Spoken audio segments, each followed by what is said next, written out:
The Athletic.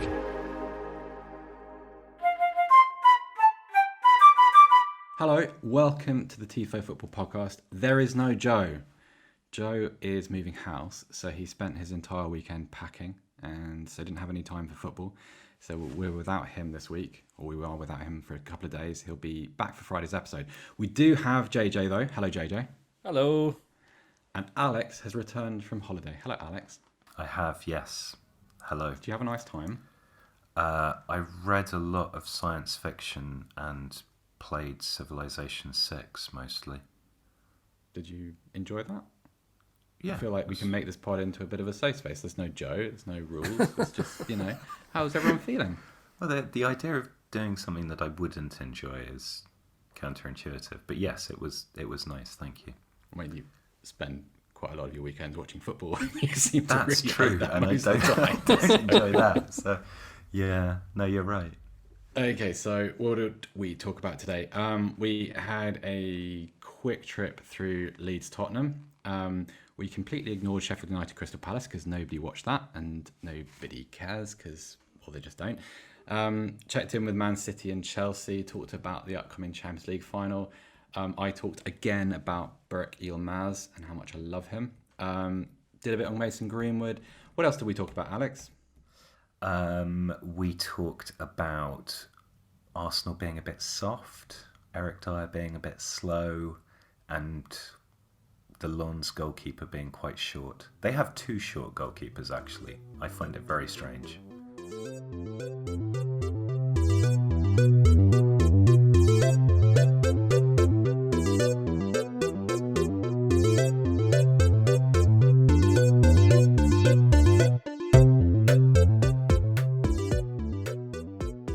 What is Eric Dyer and where does he go? JJ, I felt like you may have written that note. Let's start there. Yes. Eric Dyer, so a few weeks ago, I think he said that criticism of his defending was unfair and that basically I think he thinks he's maybe a little bit better at the position than he perhaps is. So I'm not sure exactly what position Eric Dyer should be. When he played for England before and he was doing well, he was like a defensive midfielder. Jose Mourinho put him into centre-back when he's at Spurs, and now he seems to be thought of as this kind of ball-playing centre-back because he can, he's comfortable in possession, whatever. But there have been so many instances, at least, two of the goals that Leeds scored here, I think he was almost entirely at fault for. The first one, obviously, when I can't even remember the first one because it's... Yeah, the first one he doesn't cut out the cross. When Sergio Reguilon tried to volley it past his own goalkeeper. Oh, yeah. We'll probably put that one on Reguilon, I think, to be honest. Yeah, yeah. Like the ball comes across him from the left. Like he's positioned well, spacing wise with his centre back partner, it's fine. His body shape's fine, but he lets the ball run across him. I don't know why. I mean, Rio Ferdinand was talking about it on the broadcast, and he's like, he couldn't fathom why on earth he would possibly do it.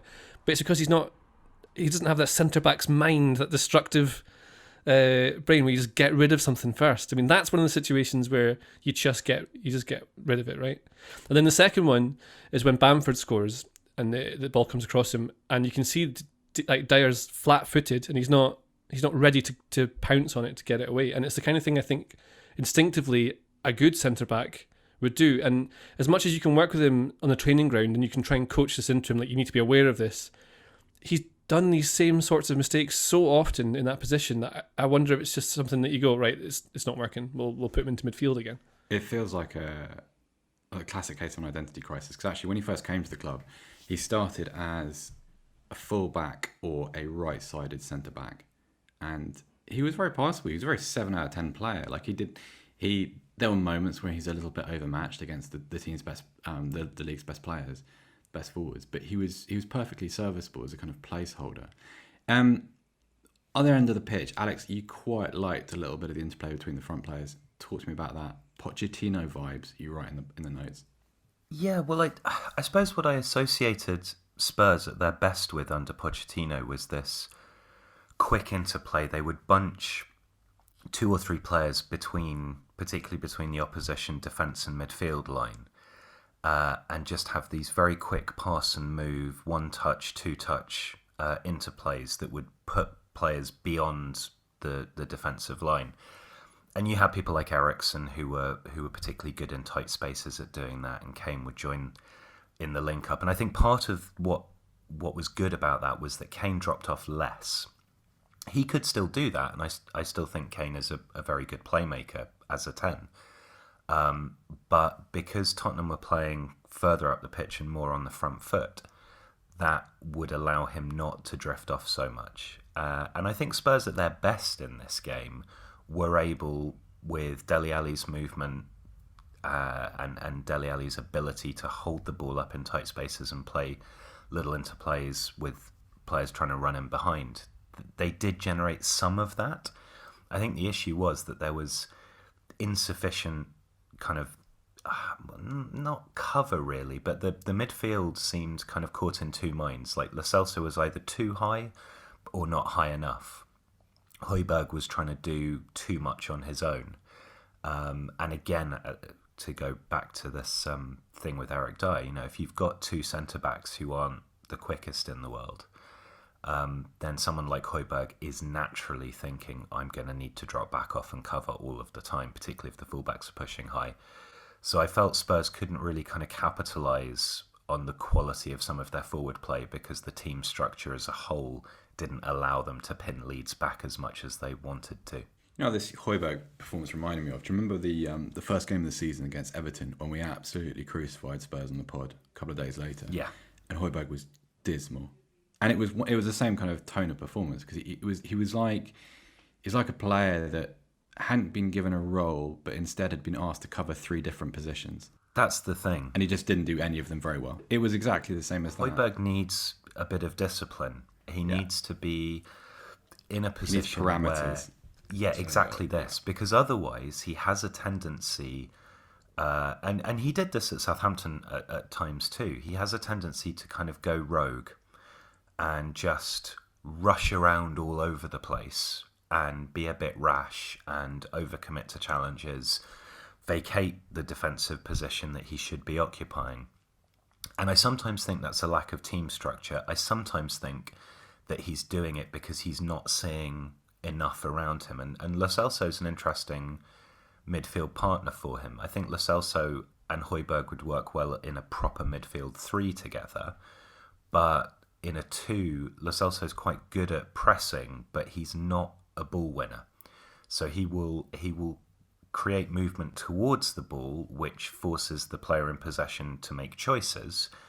But that would often then mean that he's out of position. He's not necessarily covered by somebody else. And if the player in possession makes a good decision, then Lo Celso's taken out of the game, and suddenly you've got Højbjerg frantically trying to cover across because he knows the centre-backs are slow. So you could see how it might work, but I think structurally there was enough about Spurs that was unsound to mean that it was never quite going to. If Joe was here, we'd probably be having more fun. Like he'd say something, he'd make a noise at this point, or say something irreverent. He would definitely also, JJ, he would lecture you for adding to the Google document during the podcast. Whenever I do that, he stops the podcast and he admonishes me publicly. But oh no, your news, you didn't know that. But you have put that you wanted to talk about Tottenham's high block, not a press in brackets. And you were also very keen to point out that you wrote this bit. Well, it was more that, so because I wrote that bit before that you gave to Alex, you see, because I didn't want to make sure, maybe Alex didn't want to talk about it on the podcast. That's really something you take up with Alex. Like it's if you want to. Well, no, I didn't want Alex to feel like he had to do something that I'd written down. Maybe he changed his mind about the Pochettino vibes. You see, but it's a bit of kind of constructive tension in the podcast, good performance, kind of Mourinho-ish. You're definitely not allowed to highlight the Google Doc during the pod. That's a big Joe Devine no. Stop that immediately.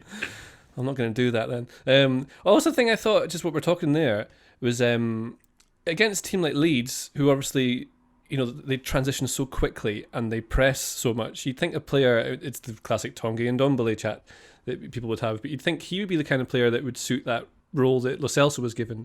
Or even someone like Sissoko, so you can break easier. Because you've got that kind of high, they weren't really pressing high, they were waiting for Leeds to come out a little bit, I think.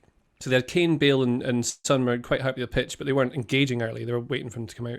So that there was a little bit of space for them to then, if they were to win a turnover, they could then make use of that, which makes a lot of sense. But then that's where you'd need someone I guess you have Ali can play your through balls, and the ball he played through for the goal was really, really nice. Like just seeing his angles and knowing where the space is going to be.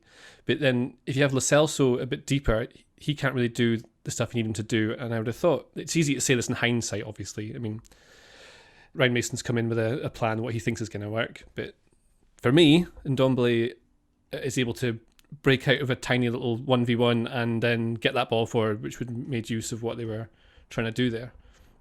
And it's weird as well, like moving on to like Gareth Bale and how he seems to be really good against bad teams, but quite anonymous. And Leeds focused a lot of their play down the left, and I'm not sure it's because they thought Bale was weak defensively. Certainly, maybe they thought Serge Aurier was, but they focused. It's 46% of Leeds' attacks are all on the left, going down that side. They had Alioski overlapping constantly with Jack Harrison, who was excellent all the way through that game. Jack Harrison's had a really good season, actually, generally. Jack Harrison is one of those players I feel would, if England weren't as strong as they are out wide in terms of selection opportunities, Jack Harrison would be strongly in the conversation. But because there are so many people ahead of him, he's not, and that feels kind of not unfair, but Harrison's been exceptional this season. If it was the mid-90s and England was still trying everybody who was left-footed on the left side of their midfield, Jack Harrison would probably be England captain. Yeah, like he'd be kind of like a super Steve Guppy. It would be. He's a good player. I feel like he's an example of what happens if a formative part of your career happens in MLS. Like you have to suffer a bit of prejudice as a result of that. And it's really unfair because he's been largely excellent in the Premier League. I think he's had a couple of bad games right at the beginning of the season, but he's been quietly very, very good. And also, I think one of the issues with Leeds is that it's not a problem by any means, but as an individual player, you kind of get lost in Bielsa land, if that makes sense. You kind of get lost in the kind of the praise for the ideology and for the man himself. It's an interesting issue. It's an interesting issue because I also think that it does translate a little bit towards international selection, because when you have players that excel in a system, but the system is particularly idiosyncratic, I'm thinking about things like the man-orientated pressing, and there are things that Leeds do that really very, very few other teams do, and that does, I think, sometimes make it hard, possibly if you're an international coach, to see exactly how a Leeds player is going to be able to fit into your system, because it's there's so much emphasis put on how Bielsa plays that it kind of infects the way that people see any of those players. And they are. I thought Robin Koch, for example, did really well out of position, playing the kind of Calvin Phillips role. He's a centre back, but he was able to step forwards, control the play, and that was something I felt that Spurs maybe should have put more of an effort into trying to exploit. But Koch did superbly to mitigate that, and that's because these Leeds players are so well drilled in how the team functions as a whole. They can interchange. Oh, I kind of lost my voice slightly at the end there. That was weird. I feel like I should just sort of let you hang in silence. I feel that's what Joe should do. That's my main hosting. Swallowed influence. my own tongue there.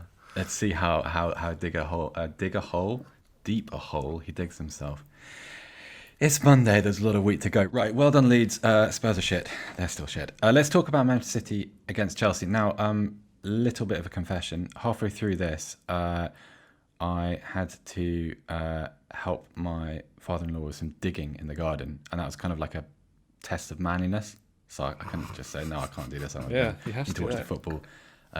My shoulders haven't really been the same since, but at the time I put in a pretty good show in sort of digging earth and putting it in a wheelbarrow, and I'm still allowed to be married to his daughter, so well done me. But as a result, I have not seen much of this game beyond Raheem Sterling's goal. JJ, talk to me about it, please. We'll do. Who did you bury in the? No, it was mainly just moving one pile of earth into a wheelbarrow and then creating another pile of earth somewhere else. But it was important work. Oh yeah, of course. I succeeded in it, which is the important bit of it. Well, I really enjoyed this game. I thought it was a great watch. I don't think City are going to play the same team in the final, and I wonder whether that's Pep Guardiola being very clever and trying to, a cunning ruse against Chelsea by playing a team that I just don't think he would possibly play in the final. He played something like a 3-2-3-2. The midfield in this game had Raheem Sterling and Ferran Torres, who are either wide players or forwards, or they're not midfielders basically, and it kind of looked a bit like that in the way the team played. You had Rodri basically on his own in midfield for most of the game, and it kind of, no team really had particular control over it, I'd say. I mean, the possession was mostly shared. They had, one team had a bit of the game and the next team had the bit of the game afterwards. The penalty decision that Raheem Sterling didn't get, that could have maybe finished off the game, but instead it's Chelsea who won it. And I have watched the winning goal a lot of times, and I still don't know exactly who and how the ball has gone into the net. I don't know if anyone's managed to work that out. It's given to Alonso, isn't it? It is given to Alonso, Marcus Alonso survived the apocalypse. Like, he's just always there, isn't he? Like, no matter how many times Chelsea change a manager, eventually he kind of worms his way back into the first team and starts scoring goals again. But he's really useful as a wing back because he's quite good in the air, and he likes to get into you'll find him attacking like the penalty spot. So it's not just that he gives you your attacking width, he's really useful as like a central forward at times, which is especially good if you're playing with a system where you're definitely going to have crosses coming in from one wing, especially when it's Reece James, who's really good at putting them into the area. Billy Gilmore started in this game as well, and he's interesting, particularly for me, because there's a lot of chat just now on whether he should be in the Scotland setup and what he'd bring. I mean, he's not played that much for Chelsea, but I think he's really good when he does, and he's exactly the sort of player that Scotland could do with. Like, he's a straight six, right? He just sits in front of the defence and distributes passes, really tidy. I don't want to talk about penalties, but he's really unlucky with the one he gave away, I thought. I felt that was inadvertent. I know it's a penalty, but it feels like it's soft still. Yeah, I think so. Like, what do you think of both penalties, actually? I mean, do you think the Sterling one should have been? Guardiola is adamant. I mean, it's one of those where if you want it given for your side, but if it gets given against you, you're livid. It's one of those. Like, you can see both sides of it, I think. Yeah. Probably the same with Gilmore's. Alex, earlier in the weekend, you said you weren't going to watch the Manchester City-Chelsea game, but you were going to catch on it later. Did you, in fact, do that? No. That wasn't a great segue then, was it? No. I think there's... I mean, it's partly because I think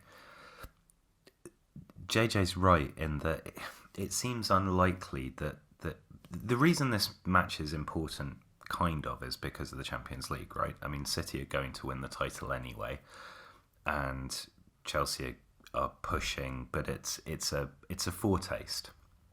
And I think Pep, there's no way he's going to do a similar kind of thing. Maybe that this fixture was about trying something out to see if it would work or not. But as a fixture in the Premier League, it's not massively relevant. And people will just be looking to infer things about the Champions League final from it, and I don't think you can particularly. So I don't want Pep Guardiola trying stuff out ahead of a Champions League final. That's the flashing red light danger zone for me. This new theory that I've been working on in secret for the last 6 months. Let's give it a test run in the Champions League final. That's the point with this, isn't it? It's to see whether those players can occupy the kind of the free 8/10 hybrid thingy that we talk about. He does like to tinker with things. He does like to try odd. I mean, I think I jokingly said in the WhatsApp group that he played John Stones as a centre forward. I don't think he'll do that. But I think the issue when particularly when you're playing a fellow domestic side, is there is an onus to spring something different, because by the time you get to the end of the European season, the teams have played each other so many times, they've seen each other so many times, and you throw in Pep's kind of natural inclination to do something a bit weird and jazzy in big games. And I I don't worry about it because I don't care who wins either way. But I do feel like this fixture in the Champions League final does have the potential for Pep to go like full Pep. And also, especially with how Chelsea play, they always seem to have numbers like numbers over in attack and defence, but rarely do they control the middle of the pitch. Yeah. So, like, where do you gain your advantage? And that's why I think it's interesting that you tried that, because you effectively got 4 forwards with 2 wide players, right, with City there. So Chelsea's midfield is really interesting because you have a great deal of a vertical movement from Kante, particularly pushing backwards and forwards, trying to draw players out of a kind of blocking position in the right half space, quite advanced. That's what Tuchel likes to create, this kind of 4 and 6 shape. So the 4 is the 3 centre backs, or sometimes a wing back tucking in, and then a defensive midfielder, and that's the kind of deep build-up position. And then ahead of that, you've got these players pushing up and down. And Mount does it in a more advanced way, and Kante does it slightly deeper, but it's to try and generate space between the lines. But he also keeps the midfield 2 really narrow. So Jorginho and Kante are not often more than about 15 yards apart in terms of their horizontal distance. So you can understand why Pep's looking at the space on the outside of those 2 midfielders as being the place that City can potentially get some sort of numerical superiority, because the Chelsea midfield is consistently narrow, which is how they protect the back 3 in part. But I don't know if it would be successful. Okay, I've got a little bit of a theory about Super Club management, which kind of developed over the weekend. Might be nonsense, but hear me out. So I was watching Lille against Lens on Friday night, and obviously Lille are going after the French title and look like they're going to win it. And their attitude was absolutely brilliant. They were hungry and dynamic.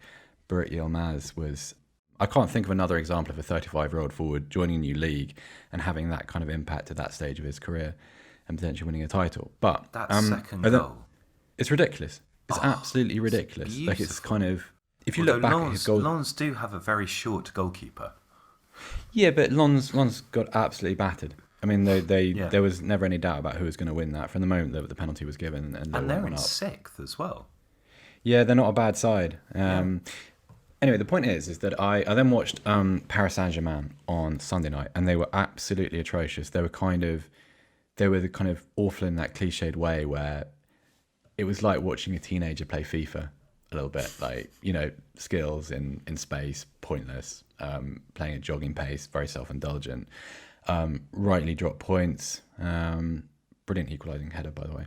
But it makes you think it must be like, to manage a super club, and this does relate to Pep Guardiola in the way he tinkers and challenges players and kind of creates a sort of tension by mixing and matching systems and asking players to do different things. Like, it's a way of keeping players interested, I think.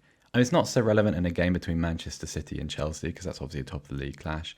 But the great threat to any super club is just this kind of the ennui that comes with being, or the perception that you're so much better than everybody else in your domestic league. JJ, discuss in GCSE form. That's your essay question. Go. No, that is interesting, and I think that's interesting. Well, it's definitely a foreign part of his recruitment policy, right? Because you think City don't really sign superstars; they sign players at a certain level who want to get to the superstar level. Like people like Ferran Torres, a lot of money they spent on players like that come in, and then they still have to break into the first team even before they get where they are. So it's always like they're trying to challenge. So they still have these barriers to break through before they're even established. Like, I'm trying to think, like Riyad Mahrez, I think, is a good example of it. Well, Phil Foden's a very good example of that, really. Well, I suppose so. But then it's odd with Foden that he's mostly played Champions League. Like, I'd say the higher percentage of the games he's played for City since he's come in have been Champions League. But I wonder if that's because of the style of opponent or something. I wonder why that is. There must be something to it. But yeah, I think that's certainly something that has informed how Guardiola's assembled that squad. Is there's no one who... They don't have the players like Mbappe or Neymar or Di Maria, the ones you have to keep interested that think they're better than everyone else. Because as soon as someone doesn't perform in that City side, they're not in the team anymore because there's someone just as good ready to come in to replace them. I don't know. I mean, there are elements of that PSG side where that's true too. Like, and okay, it's just too easy to point the finger at Neymar because he wasn't good on Sunday night against Rennes, but I mean, nor were a lot of players. And even the kind of your average sorts or your average contextually sorts, like your kind of Julian Draxlers or players like that, it's just weird. It's kind of I don't think I'm offended by anything more than I am when watching PSG in kind of not asked mode. Like it's just such a waste of everybody's time. Like the players on the pitch, the manager, the opposition, the people watching, like the broadcasting company that have paid the rights. Because it's just such a non-spectacle. It's kind of like, well, we'll pass the ball around and I'll do a couple of Cruyff turns and eventually, one of their centre-halves will just punt it into their own net. And it's I don't know. It's kind of maddening. I don't know whether this is. Like I just had a very trying weekend, or I was overtired, or I'm not sure what. Hadn't had enough coffee, possibly, but it just really fucked me off. I don't know why. It's interesting though, because if you contrast it with Bayern, certainly if you read Pep Confidential, one of the things that comes through, and I think this is shown by just generally what Bayern are like. I don't watch them week in, week out, but even though it's very likely that they'll steamroller the Bundesliga every single season, you don't get the same kind of... Maybe it's because there's less of a gap between them and a couple of the other sides, but they do always seem fiercely competitive. They do always seem like they don't have games where they lose because they can't be arsed. They have games where they lose because they make mistakes or they have injuries or what have you, but there seems to be a kind of competitive spine to that in a way that doesn't apply perhaps so much to PSG, where they have a similar level of dominance, but they don't have the mentality. Yeah, actually, that Bayern point is pretty fair, because I obviously Bayern became German champions before they kicked off on Saturday, because RB Leipzig lost to Dortmund. And I think, like, your reaction is like players here in the dressing room, they're told during the warm-up, oh, you've won. And most sides kind of go out, maybe they get a 1-1, 2-2, possibly they sneak a win just on the basis of, their individual quality. Bayern go and thump Gladbach 6-0. Like, it's just merciless. And it's, I don't know, like it describes something healthy. It's a result that flatters them and describes who they are in quite a positive way. We all kind of watched Manchester United Villa. The one moment we bonded on was Mason Greenwood's turn, his rolling of Tyrone Mings, and the goal he scored to put Man United 2-1 up. What do we like about Mason Greenwood? JJ. I mean, that he's really good. Welcome to the podcast. Well, yeah, here I am, top analyst. Analysis. This is why we went. The big bucks are spent on JJ. This is why. We just didn't have this before. Yeah. So what I like about Mason Greenwood, well, I think the most basic thing I like about like good footballers is that first touch is really reliable, so you know what they're going to do. But he's so young, but he it's his decision making. So he makes the right decisions. He's incredibly two-footed, but not to the point where you can play a nice pass with both feet. Like, he can hit the ball at 100 miles an hour with either foot. But because of that two-footedness, he's able to go and run at a defender, drop a shoulder, and they have no idea whether he'll go outside or inside. And even, like, it's clever things, like this goal that he scores, where he takes Mings with him. So he runs towards the ball, he sprints towards it, he's quick, it's another good thing about him. Mings follows him and gets, you could say it's both really clever from Greenwood and really kind of naive from Mings, because he's running wide of the goal, so there's no threat. Yeah. So there's no need for him to follow him like that and be that tight to him. And because he's that tight, trying to make sure he knows he's there, Greenwood can just spin him with a clever little drop of shoulder and come in. And then the finish, not perfectly struck, but enough to get in. And he's gone for the near post. It's almost like that's the only place he can possibly put it. But he shapes up to look like he's going to open foot it into the top left.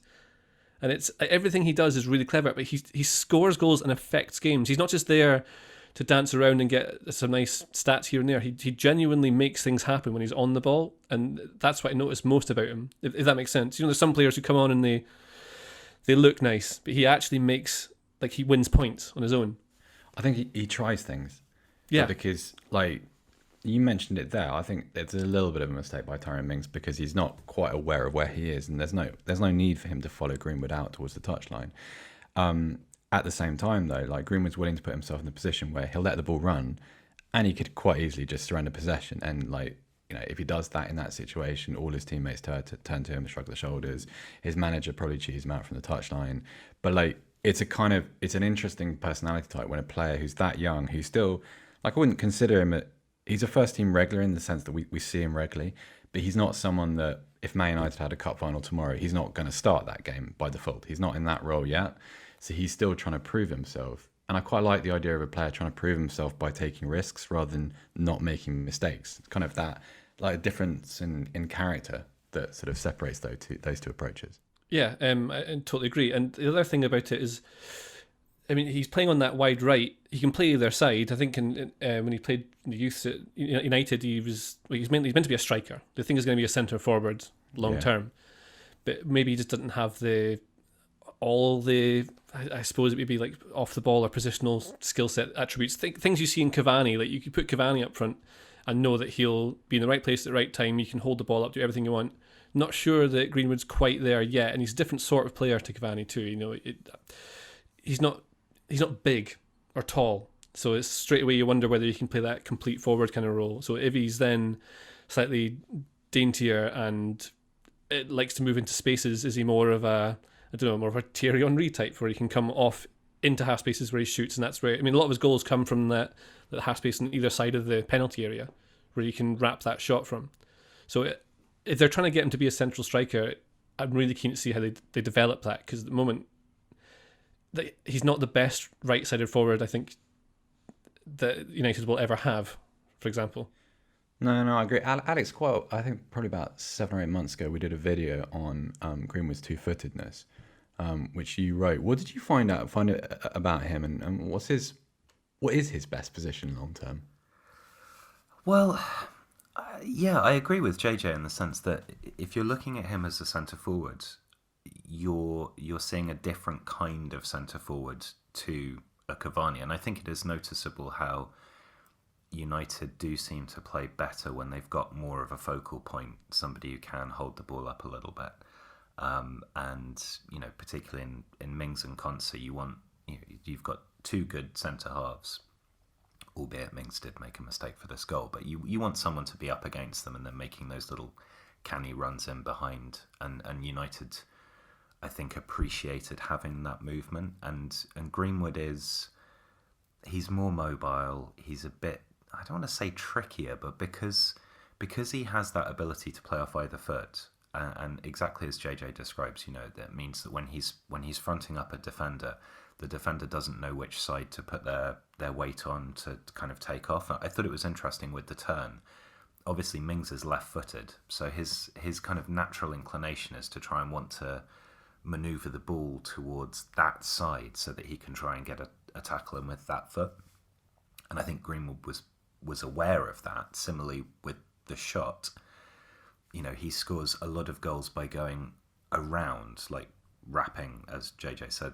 And so, if you fire it low, in both of those instances, he's kind of done the unexpected thing.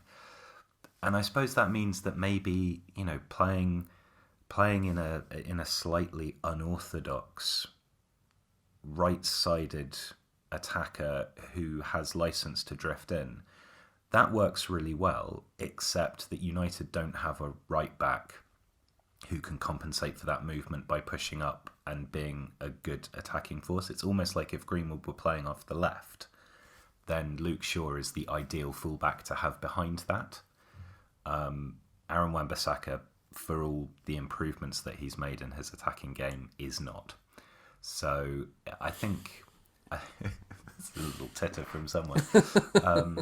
And it was noticeable again because United focused so much of their attack down their left, and Luke Shaw I thought was absolutely outstanding again. He's just been really good all season. What that does do slightly is it drags Villa across to the right hand side, particularly because Cash wasn't getting a lot of help from Traore, and so there kind of needed to be that general movement over. That does mean that Greenwood's free and kind of loitering for the switch, which works well, but I don't think it gets the most out of him. I think he needs to be more involved. So it's either going to be United adapting to a different type of striker, or United getting perhaps a more aggressive attacking fullback on the right-hand side. Right, we're going to take a short break, and then we're going to come back and talk about West Ham, Everton, and a couple of things from Euroland. Right, we're back, and we're going to talk a little bit about West Ham, Everton. Only a little bit, because during the break, I realised that I found out that I'm the only one who watched it. So this is going to be rather kind of an awkward little monologue, possibly soundtracked by some kind of classical music. I don't know. The only thing I'd say about this, other than this season's going to kind of end disappointingly for West Ham now, is that the way Mikel Antonio was used in this game is really strange. Like, when I think of him at his best, I think of him as just a massive pain. He scores goals in a lot of different ways. He's a good, he's an accomplished footballer, good finisher. But he's just, like, if you were a centre-half, you would absolutely hate playing against him. Quick, physical, technically good, scores goals, right foot, head, left foot. Just a real nuisance. And yet, like, for most of this game, he just seemed to be stationed out on the left touchline. And it's really strange. It just there was no obvious explanation for it. I didn't even think Everton were particularly good in this game. Dominic Calvert-Lewin played quite nicely. Richarlison did a lot of falling over. Has anybody else noticed that about Richarlison? Yes. Like, Richarlison's, I think he's a really good player. I love watching him, but goodness me, the screaming it's and pretty the rolling. consistent with him. Yeah, he acts a hard man until he wants to win a foul and then rolls around the floor a lot. But I've noticed even recently that referees seem to be a bit wiser to it with certain players, that they just let the game go on, and even his teammates seem to just go on. It must be quite awkward for the player who's holding his leg when he's fine. This is the thing. Like, so in the second half yesterday, he challenged for the ball on the touchline. It was taken off him, and he kind of rolled onto the athletics track, holding his ankle and screaming. The referee looked at him, sort of made the play on gesture. Richarlison saw it and then just got up and ran away. Like, it's just like I was offended by that. I just just stop it. Yeah, it's such weasel behaviour. It is. Like, Joe really likes Richarlison, and so I thought I'd take this little opportunity while Joe's gone to just, bite back a little bit. Right, so nobody else watched that, so let's move on. Let's talk about Arsenal West Brom. Farewell, Sam Allardyce. Alex. Yeah, I'm sad. Are you? Well, I am. Because, okay, sorry, Big Sam, I'm going to call him Big Sam because, we get on.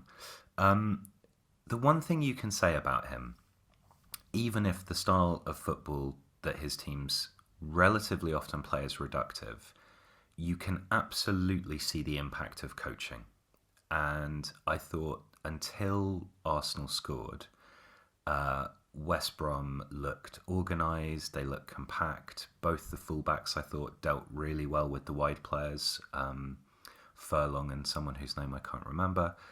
Yokosulu was screening and moving around and winning the ball back. Like, everything that you expect from an Allardyce team was happening. And there's a slight frustration, I think, for me sometimes when you can see consistently what they're trying to do, and because they just don't quite have good enough players, it doesn't quite come to fruition.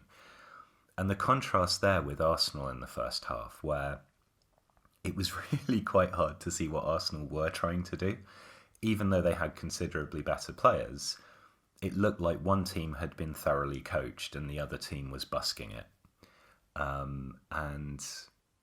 And that, it is a bit frustrating. And I think, yes, obviously, West Brom are not a great side and do deserve to go down, and Allardyce has improved them a bit, but not a massive amount. But it's, yes, it just, I don't know. I don't want to say it was unfair, because it wasn't, but it did feel in that first half like you were watching teams that were managed in very different ways. JJ, no donut. Yeah, the donut wasn't on play here. I think the big reason for that is because he didn't play Granit Xhaka at left back, and that's often where the donut comes in, where you have midfielders gathered around wide areas. Instead, he played Saka at left back, which is where he first played him. The very first game in charge of Arsenal, Arteta played Saka at left back, and he was excellent because he was able to overlap The caveat is playing against West Brom, right? So any goods you saw from Arsenal in this game, I think, has to be tempered with is playing against one of the worst teams in the league this season. And Arsenal tend to do well against them. But playing Saka there means that you can then play like Pepe in the same team, which means that Pepe was then able to score that lovely goal that he did because he's in the team from the start. But the donut only comes into play when you have that weird kind of team. I mean, Danny Ceballos is in here. His part in the goal that Pereira scores is weird because he points to where he thinks Gabriel should move, which takes him out of position to allow Pereira to run through to then take the shot. He does a lot of pointing. He does a lot of pointing. Is just constant, and I it's don't good know if body it's language, because, though, isn't it? It's like well, it's kind of the. Is it good body language? No, but I mean good in inverted commas. It's well, this is what it looks like when you're a properly engaged footballer, so I'm going to do a lot of it. There like was like an a Eric footballer. Dyer point for the second Leeds goal. Actually, he points Højbjerg towards Bamford, as if to say, he's yours now. And then he's... I'm just suspicious of players that point rather than do. And Ceballos seems firmly in that category. What is... Although actually his metrics are really quite good. This is what I find weird. Like in terms of getting the ball forwards into the penalty area, key passes, progressive passes, Ceballos is like a top 4 or 5 player for Arsenal per 90 in all of those passing metrics. Not to be the Luddite in this conversation, because I like metrics and I like data, but he's just so not, though. He's just he's a kind of, you can't play him in a 2, because he doesn't have the discipline, and he doesn't really have the skill set, I don't think. He gets lost a little bit in a midfield 3, because he's not really the halfway point between any of the players in that Arsenal squad. What's his future? Because he's not going to play for Real Madrid, like not in a long-term way anyway. And I'd be amazed if Arsenal not going to be in the Champions League. They're probably not going to qualify for the Europa League. I have to believe they don't have the funds to make his... Didn't you say a few pods ago that he would probably end up... I think this was you, that he would end up going to somewhere like Villarreal and Yeah, that sounds... rediscovering himself and becoming actually quite good. Because I think... That sounds like something I might say. Yeah, it does, doesn't it? The problem he has is that the system doesn't suit him. Exactly like you say. He doesn't work in this midfield too, particularly when he was playing, if he's playing alongside someone like Xhaka who just doesn't have the mobility. I mean, is he a 10 possibly? Is he a 10 in a team that already has a really good 10? Is he good enough in those... Like, when he's... Like, I can see it. In a slower paced league, possibly. Yeah. Because I don't see him as being as good enough to be a 10 for a side that challenges for anything. Well, he's not a dynamic 10, is he? That's the thing. He's the kind of player that I think if he's given time and space can pick good passes. And for Arsenal, that's not how they want their front 4 to play. They want plenty of dynamism, plenty of movement. And you can see, I mean, I came away from this game with a confirmation of what I had carried through this season, which is that Arsenal's best players are the children that are coming into the side, and they play in an exciting, attacking, vibrant way. There's a lot of dynamism and a lot of energy, and it feels like this is a team that really is caught between two stools from an identity perspective. You've got a lot of older players, a bit of dead weight, players who don't quite fit a system or can fit one system, but it's not quite the way that Arsenal seem to want to play the rest of the time. I'm thinking of people like Lacazette and Aubameyang as much as I am people like Xhaka. And then you've got these incredibly vibrant young talents that you want to create a team around, but it's not like you can only swap in 1 or 2 players and then you fix it. Like, I think Arsenal are in a really, really weird position currently.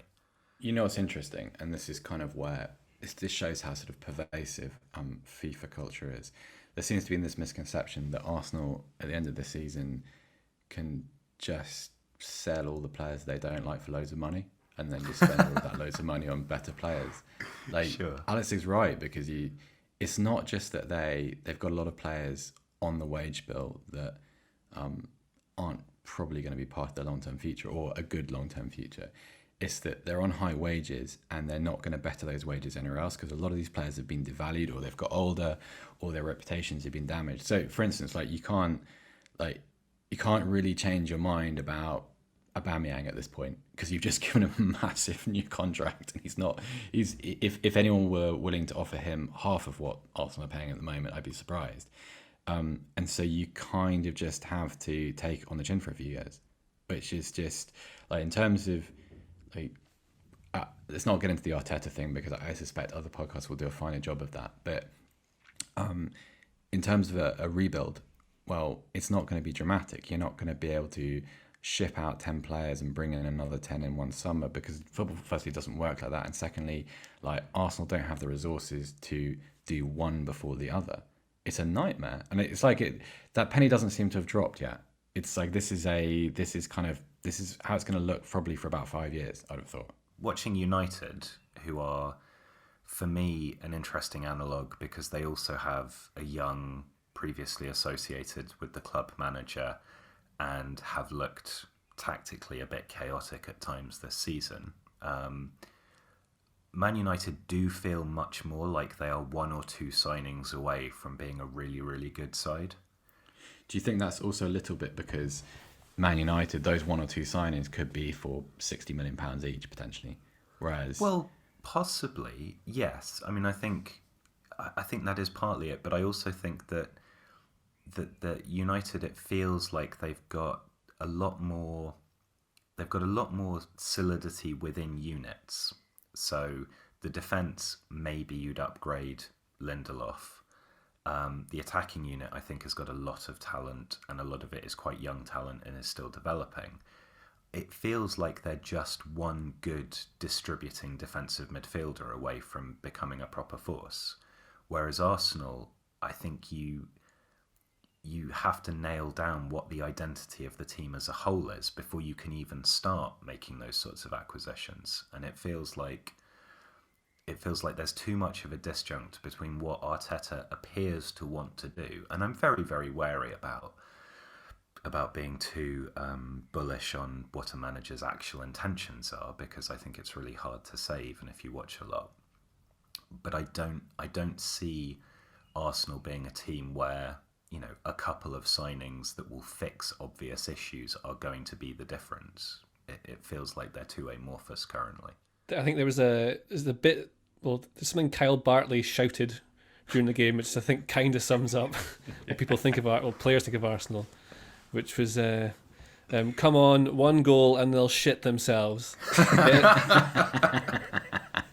He wasn't wrong though, was he? Well, that's the kind of thing I think about Arsenal. They're 2-0 up and they were doing all right against West Brom, and they allowed them back into it, and then it's... This is what I think they need, these players that they won't stand for that. Like Bartley got away with saying that, No one's going to then... There's nothing aggressive about Arsenal whatsoever. Not that you need that. You can win... I mean, look at City. You can have players that play beautiful football and you can win games that way. But they just clearly need something. Like, Tierney is the only player in that team who I think would quietly have a little dig at someone's ankles off the ball to let them know, you don't do that. But none of the other ones would. I think they're far more concerned with pointing at others to do things, so it looks like they're doing something. You need someone who takes it's very cliche and quite Sam Allardyce analysis, but you need someone who takes responsibility. Players they will make sure that ball doesn't go where it's about to go, to make sure that space is covered, because it's their job. They don't want to lose. And it's almost like they're... I thought this for a while for Arsenal, is that the prize for a lot of the youngsters coming through is that they've made the Arsenal first team. Not that they're going to win games. It's they're not desperate to win. They're happy to be playing. And I think that's the culture shift that they need. And it's really, really complicated and takes so long to get it in. And like Wenger had the whole time, is that he said he can never really bring in more than 3 or 4 players for the first team at a time. You just can't do it because it unsettles the balance of the team and they'll be stuck, like you say, in transition for a long time otherwise. But I think there's a good point there about the difference between wanting to win and not wanting to lose, from a mentality perspective. And I saw someone on Twitter saying something like, Arsenal always want to score the perfect goal, and they just did, because that Smith Rowe goal was delightful. But it does feel like sometimes with that team, they want to attack and they want to look good and they want to, yes, you want to win, but like you say, I've always been an advocate, and I said this about Southampton a while back actually. You need to have a couple of bastards in your team. You need to have a couple of people who are prepared to do shitty things. And that's always, if you look at teams like Manchester City and Chelsea, yes, they can play incredibly attractive football and they're very well coached and they can buy high quality players. But they also have people in them who will kick you. Like you have a Fernandinho, you have an N'Golo Kante or a Rudiger, people who are prepared to do unpleasant things because it's the difference between not losing and losing. And I think you're right, Arsenal haven't got enough of those. I wonder whether one of the best things that could happen to Arsenal, at least this summer, is to kind of recognise that there isn't like a silver bullet solution. There isn't like a player out there who can come into the side and change everything. Like, maybe the answer is actually just to scale down the ambition a little bit and start looking at, in line with what Alex said, look at some players who are a little bit more uncomfortable to play against. So if you want a forward, don't find a finesse player, don't find someone that kind of is going to go and shift shirts and, score beautiful goals. Go and take, I don't know, Val Weghorst off Wolfsburg. Just, I understand that he may not fit the native style, but just become a little bit more, I don't know, a little bit more horrible. And I don't mean Arsenal would never sign Yokoslu, right? But then, like, this is the problem. Exactly the kind of player that would do all of that stuff. Who would cover? I mean, there are a couple of instances where he was covering in behind the fullbacks when they got caught out of position, not doing. He wasn't herring around. He was watching the ball and guiding it out, but he was just in those spaces to do the uncomfortable things that other players sometimes can't be asked to do. And Arsenal don't have that.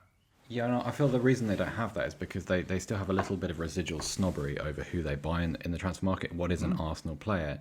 Like, in the same way that I think that perfect goal thing, I think that's been a little bit outdated for a while. But I think the idea of Arsenal, every club is kind of right to be possessive of a style, but like you have to mix that with a certain degree of pragmatism. And that's particularly true if you don't if there isn't sort of primacy of technique within your squad. If you're not Manchester City or Chelsea, or if you don't, if you can't just line up, attacking players and win, by sort of individual battles. Like you need to have players who are kind of, bastards. I mean, I'm not advocating signing 8 John Joe Shelby's, because that just creates a different kind of. He's just a bad tackler. No, John Joe's a bastard. He's nasty player. Against the in the Villa game against United, Villa brought on, with 25 odd minutes to go, a player I'd not seen before called Jacob Ramsey, and Ramsey's come through the Villa youth system, and he's a defensive midfielder. He's a 6, and he. There were a couple of instances, I'm not saying that he came on and wowed me, but there were a few instances where he made quite a good challenge, or he was well positioned in the box to make an interception and a clearance. And you don't see that kind of young player coming through for Arsenal. Or if they are there, they're not the ones that are getting promoted to the first team. And you want to see that. You want to see someone... the people get excited about Saka, fantastic player. Smith Rowe, good player, could be very good. But you also want to see development across the other positions as well. Where's the young centre-back? Where's the young defensive midfielder? I'm sounding very Arsenal fan TV now. Yeah, you also talked about being wowed, which I just don't associate. I can't imagine anything ever wowing you. I said I wasn't Alex. wowed. So. Yeah, but that you'd even consider it. Like you'd have asked yourself that question internally: am I wowed by this? That sounds like I don't even know this person. Well, no, I always get excited if there's a young player who comes on that I've never heard of. I like that. I like waiting to see if they're any good or not. And he was good. He was fine. But it was the kind of player he was that was of interest to me. You're a funny little person. Right, this has gone on for long enough. Joe will mercifully be back for Friday's episode, so you can all look forward to that. In the meantime, we shall say goodbye. Goodbye, JJ. Goodbye. Goodbye, Alex. Goodbye. Goodbye from me.